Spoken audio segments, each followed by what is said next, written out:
Hello and welcome. I'm Lorianne Lumby with Authentic Freedom Academy, and today is Friday, March 12th, and today is our weekly Friday service. And our theme today is real talk. So let's begin by taking a few minutes to arrive here. So I invite you to close your eyes and to just take a few moments to connect with your breathing, following the rhythm of each breath as you draw it in and as you give it release. As you draw it in and as you give it release.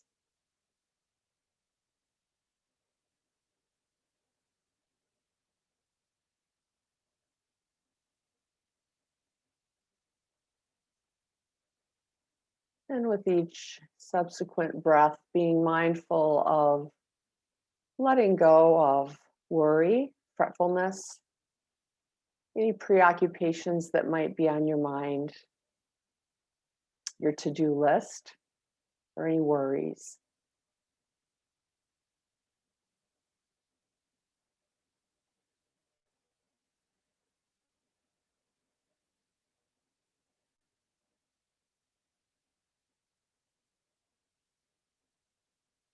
And as you maintain that focused attention on your breathing, connecting with your intention for being present here today.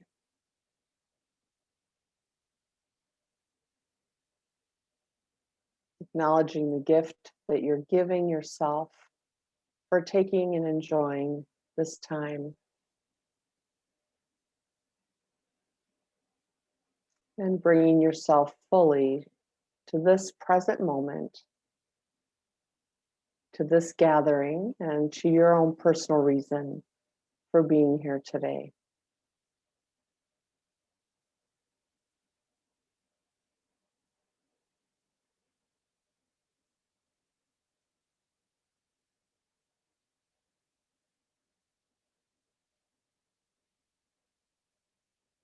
And let's just take a few moments in silence as we breathe together, allowing ourselves to fully arrive in this space.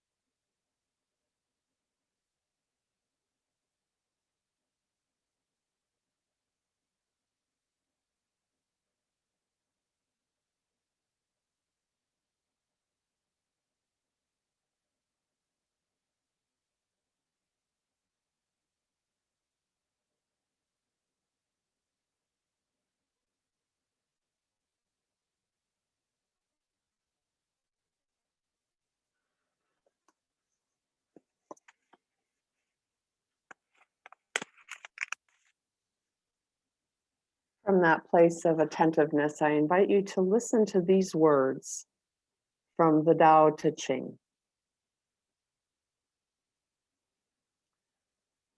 When all the world recognizes beauty as beauty, this in itself is ugliness. When all the world recognizes good as good, this in itself is evil. Indeed, the hidden and the manifest both give birth to each other. Difficult and easy complement each other. Long and short exhibit each other. High and low set measure to each other. Voice and sound harmonize each other. Back and front follow each other. Therefore, the sage manages her affairs without ado and spreads her teaching without talking. She denies nothing to the teeming things. She rears them, but lays no claim to them. She does her work, but sets no store by it. She accomplishes her task, but does not dwell upon it. And yet, it is just because she does not dwell on it that nobody can ever take it away from her.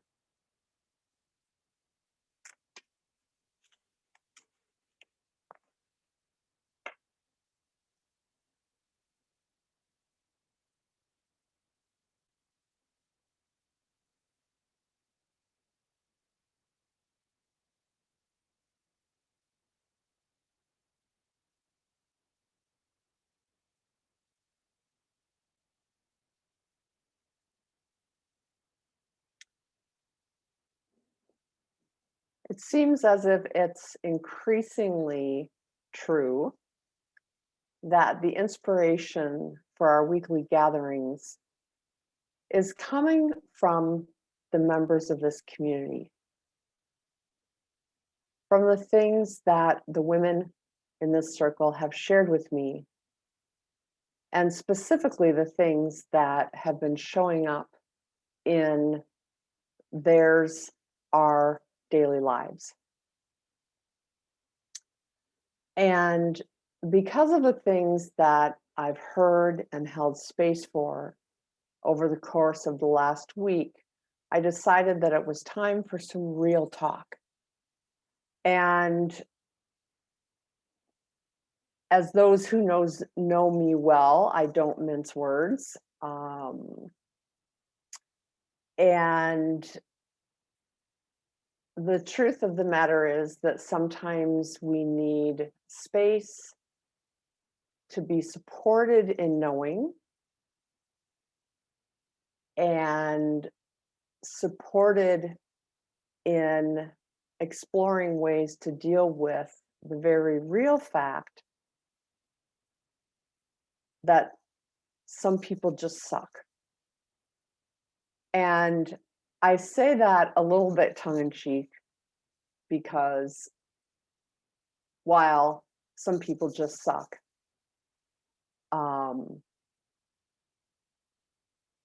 that doesn't mean that we still can't have empathy and compassion for other people's pain, sorrow, perhaps lack of personal development,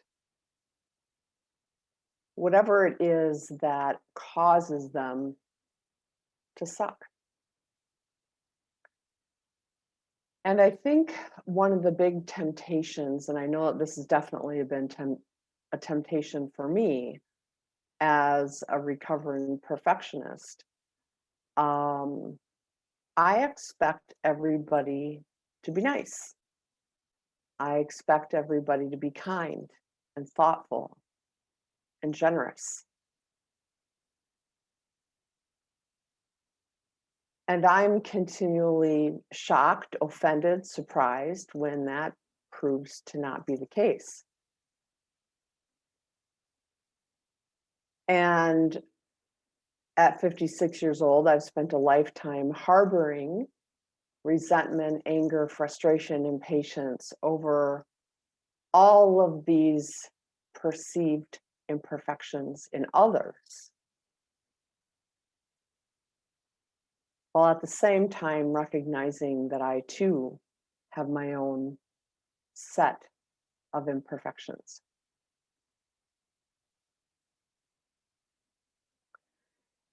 And the other very real truth is that there's not a thing we can do to change other people's behaviors.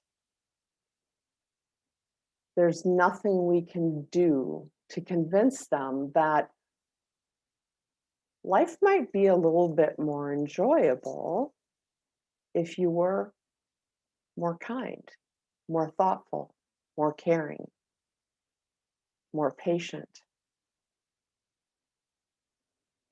more generous. But no matter how much we kick or scream or argue or beg or plead for other people to be kind, thoughtful, loving, compassionate, generous, our words will have our words, our desires, our hopes, our wishes, our pleading will bear absolutely zero impact on another human being unless they themselves want to change. And as we have all been frustrated teenagers at one point in our lives, we know that if mom and dad asked us to be kinder, nicer, gentler, cleaner, more patient, that we would most likely do the opposite. And such is the case with most human beings.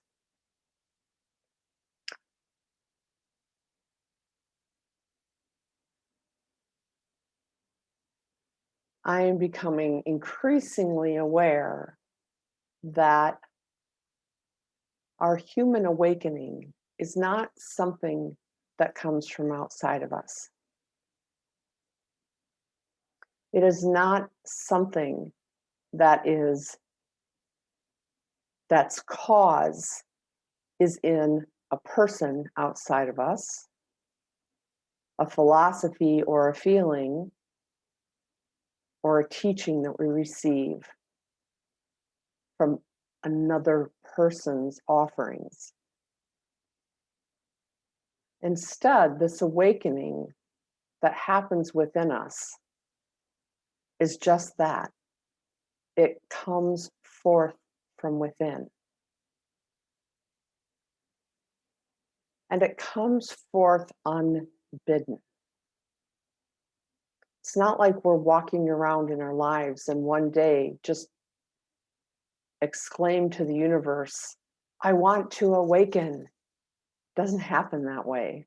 Instead, the universe comes up and hits us with a brick in the head or drags us to our knees or causes us to collapse on the ground or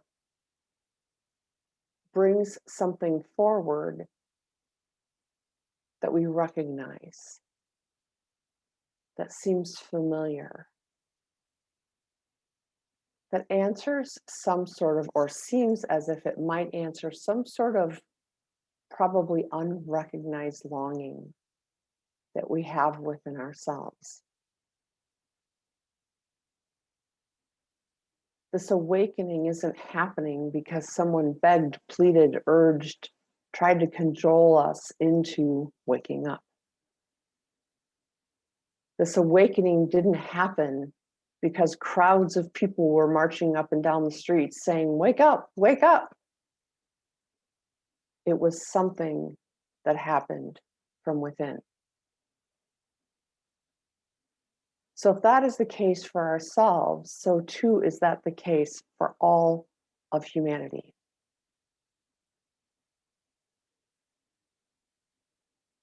I don't know who originally said it, but there's this great phrase that we are all just here walking each other home.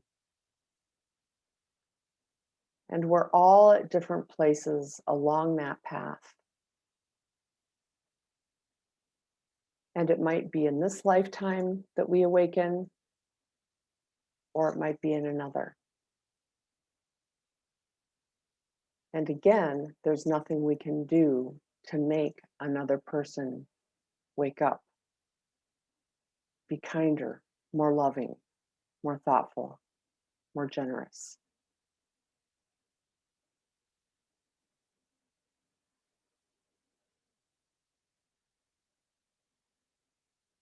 And I think that reading from the Tao Te Ching offers us some great insights into, well, what do we make of this? What do we make of those that we want to be frustrated by, or who cause us to feel hurt, or ignored or suppressed or oppressed? What do we make of those that want to make other people feel bad, who are mean or cruel or bully? What do we make of that, knowing that we can't make them change? The Tao Te Ching presents an idea, a reality, that what we might call the other provides for us divine contrast. How are we to know good if we don't know evil? How are we to know kind if we don't know cruel? How are we to know loving if we don't know hateful? The human experience is filled with these experiences of divine contrast.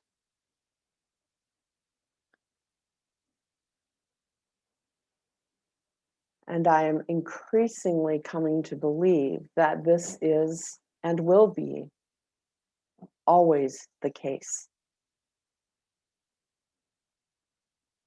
Human beings have been human beings from day one.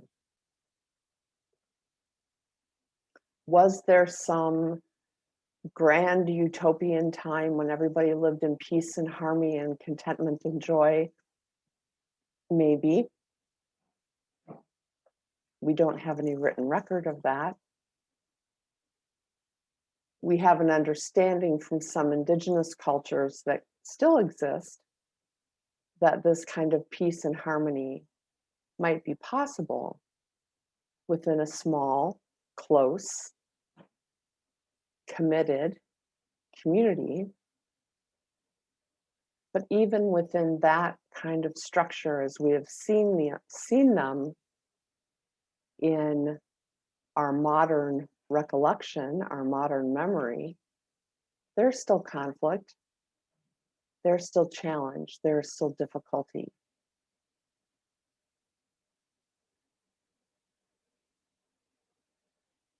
So what do we do with that divine contrast? Because that contrast does cause discomfort. It does hurt at times. It does cause us to feel angry or rejected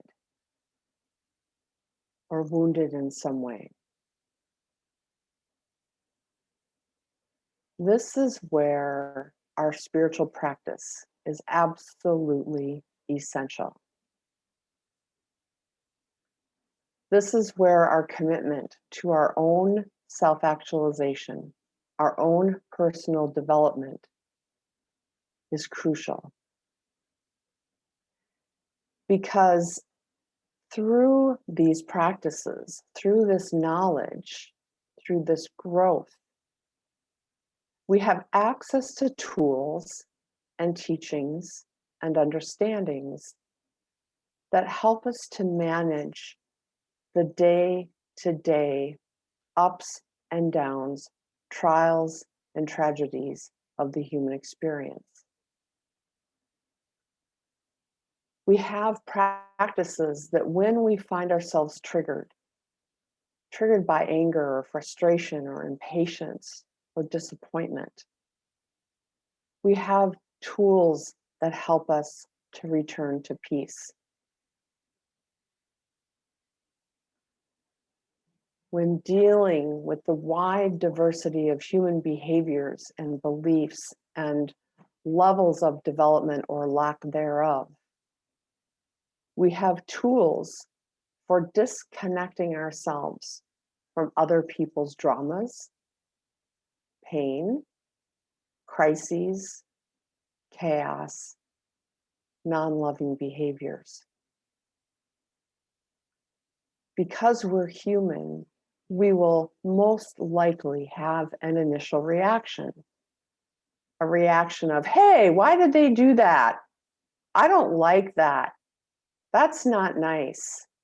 They're being mean. They hurt my feelings. We're absolutely going to have those experiences because it's part of being human. The invitation is to not remain in that,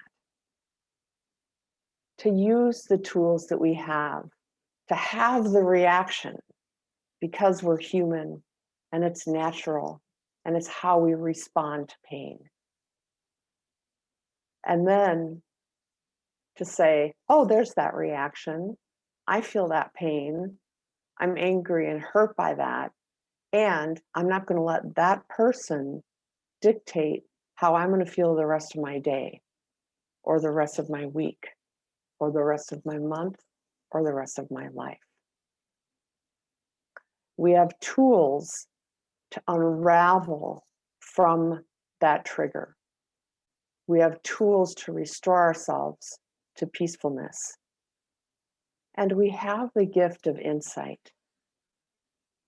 The gift of insight that allows us to probably initially judge, because we are human after all, but to pull that judgment back and ask ourselves, what might be going on in that other person that is causing them to behave in this way? It doesn't make the behavior right. It doesn't excuse the behavior, but it might allow us to have some empathy for the pain that causes those non-loving behaviors. Because non-loving behaviors don't come out of love. They come only out of pain, past trauma, their own experiences of rejection, of failure, disappointment, of betrayal. When we allow ourselves to ask that question, what could be happening in that person that they're acting this way?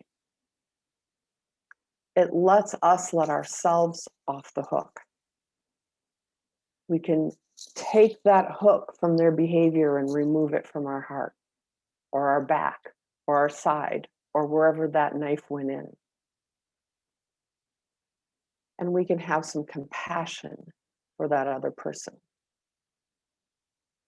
It also allows us to take our power back.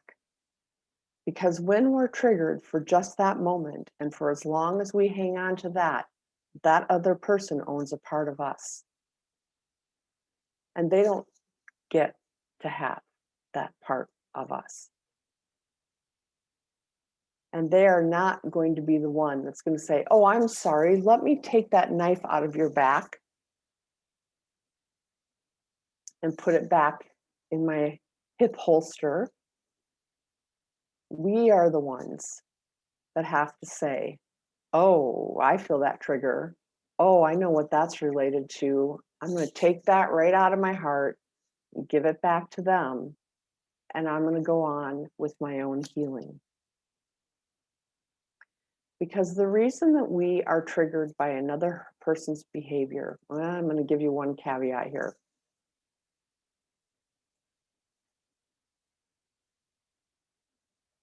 There are two reasons we're triggered by other people's behavior. One is because we've been wounded or hurt or injured in that way before. Secondly, because we know that their behavior is not just, is not right. In both situations, we have an opportunity to feel the impact of that trigger, but then to stop it in its tracks.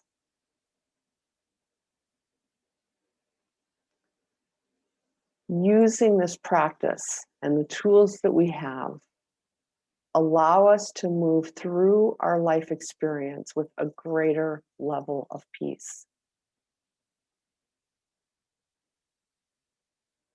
with a greater level of contentment, and most importantly, with a sense of equanimity.